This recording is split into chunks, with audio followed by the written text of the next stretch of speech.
ಹೈಕೋರ್ಟ್ಗೆ ಹೋಗುವಾಗಿಲ್ಲ, ಸುಪ್ರೀಂ ಕೋರ್ಟ್ಗಳಿಗೆ ಹೋಗುವಾಗಿಲ್ಲ. ಒಮ್ಮೆ ಅಲ್ಲಿ ಮುಗಿಸಿದ್ರೆ ಮುಗಿಯಿತು. ಆದ್ರೆ ಈ ಸರ್ಕಾರ ಆ ಹಕ್ಕನ್ನ ಕಸಿದುಕೊಂಡಿದೆ. 90 ದಿನಗಳ ಒಳಗಡೆ ಟ್ರಿಬ್ಯುನಲ್ನಲ್ಲಿ ಯಾವುದಾದರೂ ಒಂದು ಕೇಸು ತೀರ್ಪಾದ ನಂತರ 90 ದಿನಗಳ ಒಳಗಡೆ ಮತ್ತೆ ಇವರಿಗೆ ಮೇಲಿನ ಕೋರ್ಟ್ಗೆ ಹೋಗಬಹುದು, ಹೈಕೋರ್ಟ್ಗೆ ಹೋಗಬಹುದು, ಸುಪ್ರೀಂ ಕೋರ್ಟ್ಗೆ ಹೋಗಬಹುದು. ಅಂದ್ರೆ ಸರ್ಕಾರದ ಉದ್ದೇಶ ಏನಂತ ಹೇಳಿದ್ರೆ, ಯಾವುದೇ ಪ್ರಕರಣಗಳಿರಲಿ, ಇದು ವಕ್ಫ್ನ ಪ್ರಕರಣ ಆಗಿದ್ರೆ ಅದು ಮುಗಿಬಾರದು, ವಕ್ಫ್ ಪರವಾದಂತ ತೀರ್ಮಾನಗಳು ಬರಬಾರದು, ನ್ಯಾಯಪರವಾದಂತ ತೀರ್ಮಾನಗಳು ಬರಬಾರದು ಅನ್ನೋದಾಗಿದೆ ಸರ್ಕಾರದ ಉದ್ದೇಶ.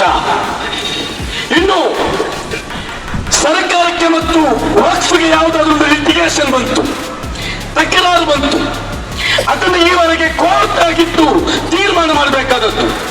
ಯಾವುದೇ ಪ್ರಕರಣಗಳಾಗಿರಲಿ, ಈ ದೇಶದಲ್ಲಿ ಸಂವಿಧಾನಾತ್ಮಕವಾಗಿ ಯಾವುದೇ ಕೇಸುಗಳು ಪ್ರಕರಣಗಳು ಬಂದರೂ ಕೂಡ ಅದಕ್ಕೆ ತೀರ್ಪನ್ನು ನೀಡಬೇಕಾದದ್ದು ನ್ಯಾಯ ವ್ಯವಸ್ಥೆ ಆಗಿದೆ, ಜುಡಿಷಿಯರಿ ಸಿಸ್ಟಮ್ ಆಗಿದೆ.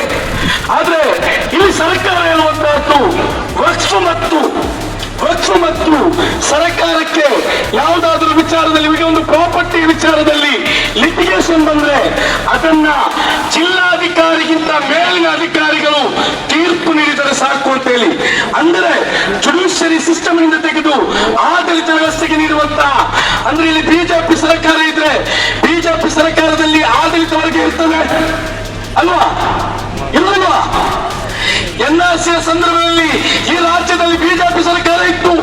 ನಾವು ಪ್ರತಿಭಟನೆ ಮಾಡಿದ ಎಲ್ಲಾ ಕಡೆಗಳಲ್ಲಿ NRC ಹೋರಾಟಗಾರರ ಮೇಲೆ ಇಲ್ಲಿಯ ಪೊಲೀಸ್ ವ್ಯವಸ್ಥೆ ಕೇಸನ್ನು ದಾಖಲಿಸಿತ್ತು. ಯಾಕಂತ ಹೇಳಿದ್ರೆ ಆಗ ಪೊಲೀಸ್ ವ್ಯವಸ್ಥೆ ಇದ್ದದ್ದು ಬಿಜೆಪಿ ಹೇಳಿದ ರೀತಿಯಲ್ಲಿ. ನಾಳೆ ಒಂದು ಜಿಲ್ಲಾಧಿಕಾರಿಯ ಕೈಗೆ ಅಥವಾ ಅದರ ಮೇಲಿನ ಅಧಿಕಾರಿಯ ಕೈಗೆ ಒಂದು ಪ್ರಕರಣದಲ್ಲಿ ತೀರ್ಪು ನೀಡುವಂತ ಅವಕಾಶವನ್ನು ನೀಡಿದ್ರೆ ಅವರು ನ್ಯಾಯಯುತವಾಗಿ ತೀರ್ಪು ನೀಡಬಹುದು ಅಥವಾ ಸರ್ಕಾರದ ಪರವಾಗಿ ನೀಡಬಹುದು. ಹೇಳಿ, ಯಾರು ಪರವಾಗಿ ನೀಡಬಹುದು? ಇನ್ನು ಈ ದೇಶದಲ್ಲಿ ಪರಂಪರಾಗತವಾಗಿ ಬಂದಂತಹ ಒಂದು ಸೌಹಾರ್ದತೆ ಇದೆ. ಹಿಂದೂ ಮುಸಲ್ಮಾನರ ನಡುವಿನ ಬಾಂಧವ್ಯವಿದೆ. ಒಂದು ಹಿಂದೂ ದೇವಸ್ಥಾನ ಕಟ್ಟಿದಾಗ ಅಲ್ಲಿಗೆ ಹೋಗ್ಲಿಕ್ಕೆ ದಾರಿ ಇಲ್ಲ ಅಂತ ಹೇಳಿದ್ರೆ ಸಾಬ್ರು ರಸ್ತೆಯನ್ನು ಬಿಟ್ಟು ಕೊಡ್ತಾ ಇದ್ರು. ತನ್ನ ಜಮೀನಿನಲ್ಲಿದ್ದಂತ ಜಾಗವನ್ನ ಹೋಗ್ಲಿಕ್ಕೆ ದಾರಿ ಮಾಡಿ ಕೊಡ್ತಾ ಇದ್ರು. ಮಸೀದಿಗೆ, ಕಬ್ರಸ್ಥಾನಕ್ಕೆ ರಸ್ತೆ ಇಲ್ಲ ಅಂತ ಹೇಳಿದ್ರೆ ಒಳ್ಳೆಯ ಹಿಂದೂ ಬಾಂಧವರು ಆ ಸೌಹಾರ್ದತೆಯಿಂದ ಕೂಡಿ ಆ ಮಸೀದಿಗೆ ಅವರ ಜಮೀನಲ್ಲಿ ದಾರಿ ಕೊಡ್ತಾ ಇದ್ರು. ಒಂದು ವೇಳೆ ಆ ರೀತಿ ಅವರು ದಾನ ಮಾಡಿದ್ರೆ ಅದು ವಕ್ಫ್ನ ಆಸ್ತಿಯಾಗಿ ಮಾರ್ಪಾಡಾಗ್ತಾ ಇತ್ತು.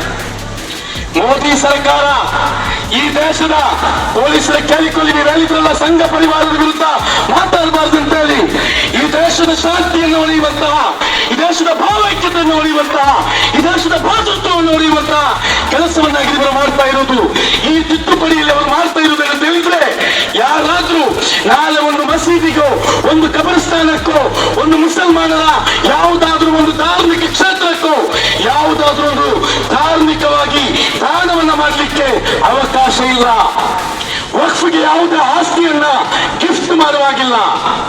ಯಾರಾದ್ರೂ ಒಬ್ಬ ಈ ವಕ್ಫ್ಗೆ ಏನನ್ನಾದ್ರೂ ದಾನ ಮಾಡ್ಬೇಕಂತ ಹೇಳಿದ್ರೆ, ವಕ್ಫ್ ಮಾಡ್ಬೇಕಂತ ಹೇಳಿದ್ರೆ, ಗಿಫ್ಟ್ ಮಾಡ್ಬೇಕಂತ ಹೇಳಿದ್ರೆ ಆತ 5 ವರ್ಷ ಪ್ರಾಕ್ಟೀಸಿಂಗ್ ಮುಸಲ್ಮಾನರಾಗಿರ್ಬೇಕು. ನಾಳೆ ಯಾವುದೋ ಗೌಡರಿಗೆ, ಯಾವುದೋ ಲಿಂಗಾಯತರಿಗೆ, ಒಂದು ಶಾಂತಿ ಬಯಸುವವರಿಗೆ ಈ ವಕ್ಫ್ಗೆ ಯಾವುದೇ ರೀತಿಯ ಗಿಫ್ಟ್ ಕೊಡುವಾಗಿಲ್ಲ.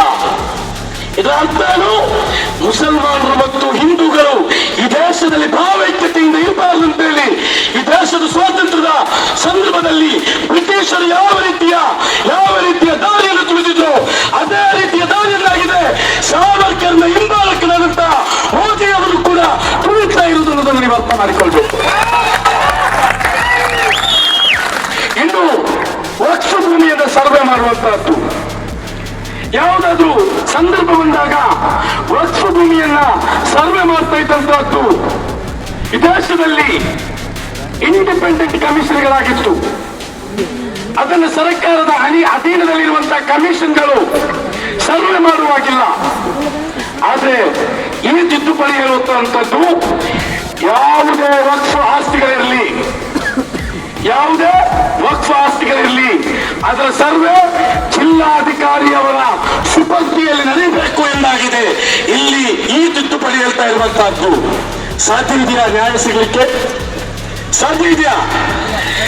ಇಲ್ಲಿ ನನಗೆ ವಿಧವಾ ಇದು ಬರ್ತಾ ಇಲ್ಲ, ನನಗೆ ನನ್ನ ಹಕ್ಕುಗಳು ಸಿಗ್ತಾ ಇಲ್ಲ, ಮನೆ ಇಲ್ಲ, ಶೌಚಾಲಯ ಇಲ್ಲ ಅಂತೇಳಿ ಜಿಲ್ಲಾಧಿಕಾರಿ ಕಚೇರಿಯ ಮುಂದೆ ಕಾಗದ ಹಿಡಿದು ನಿಂತಿರುವಂತಹ ಅದೆಷ್ಟೋ ಜನಸಾಮಾನ್ಯರಿದ್ದಾರೆ.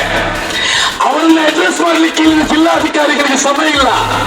ಸರ್ಕಾರ ಈ ದೇಶದ ಅತಿ ದೊಡ್ಡ ಒಂದು ಸಂಸ್ಥೆ ಆದಂತಹ ವಕ್ಫ್ನ ಸರ್ವೆಯನ್ನ ಮಾಡುವಂತಹ ಅವಕಾಶವನ್ನ ಇಲ್ಲಿ ಕೊಟ್ಟಿರುವಂತದ್ದು ಯಾರಿಗೆ? ಜಿಲ್ಲಾಧಿಕಾರಿಯವರಿಗೆ. ಅಂದ್ರೆ ಮುಸಲ್ಮಾನರಿಗೆ ನ್ಯಾಯ ಸಿಗಬಾರದು ಅನ್ನುವಂತಹ ಒಂದೇ ಒಂದು ಉದ್ದೇಶ ಆಗಿದೆ ಇದರಲ್ಲಿ ಅಡಗಿರುವಂತಹದ್ದು. ಈ ರೀತಿಯಾದಂತಹ ವ್ಯವಸ್ಥೆಯನ್ನಾಗಿದೆ ಇವರು ಮಾಡ್ತಾ ಇರುವಂತಹದ್ದು. ಇನ್ನು ವಕ್ಫ್ ಬೈ ಯೂಸರ್ ಅಂತ ಇದೆ. ವಕ್ಫ್ ಬೈ ಯೂಸರ್ ಅಂತ ಹೇಳಿದ್ರೆ ಯಾರಾದ್ರೂ ಯಾವುದೋ ಒಂದು ಕಾಲದಲ್ಲಿ ವಕ್ಫ್ಗೆ ಒಂದು ಜಾಗವನ್ನು ದಾನ ಮಾಡಿರ್ತಾರೆ ಅಥವಾ ವಕ್ಫ್ಗೆ ಅಂತ ಬಿಟ್ಟು ಕೊಟ್ಟಿರ್ತಾರೆ. ಆ ಕಟ್ಟಡ ವಕ್ಫ್ ಅದನ್ನು ಉಪಯೋಗಿಸ್ತಾ ಬಂದಿರ್ತದೆ. ಸರ್ಕಾರ ಹೇಳುವಂತಹದ್ದು ಅದಕ್ಕೆ ಆಧಾರಗಳಿಲ್ಲದೆ ಇದ್ರೆ ಪರಂಪರಾಗತವಾಗಿ ಉಪಯೋಗಿಸಿ ಬರ್ತಾ ಇದ್ರು ಕೂಡ ಅದು ವಕ್ಫ್ನ ಸೊತ್ತಲ್ಲ, ಅದು ಯಾರ ಸೊತ್ತು? ಸರ್ಕಾರದ ಸೊತ್ತು.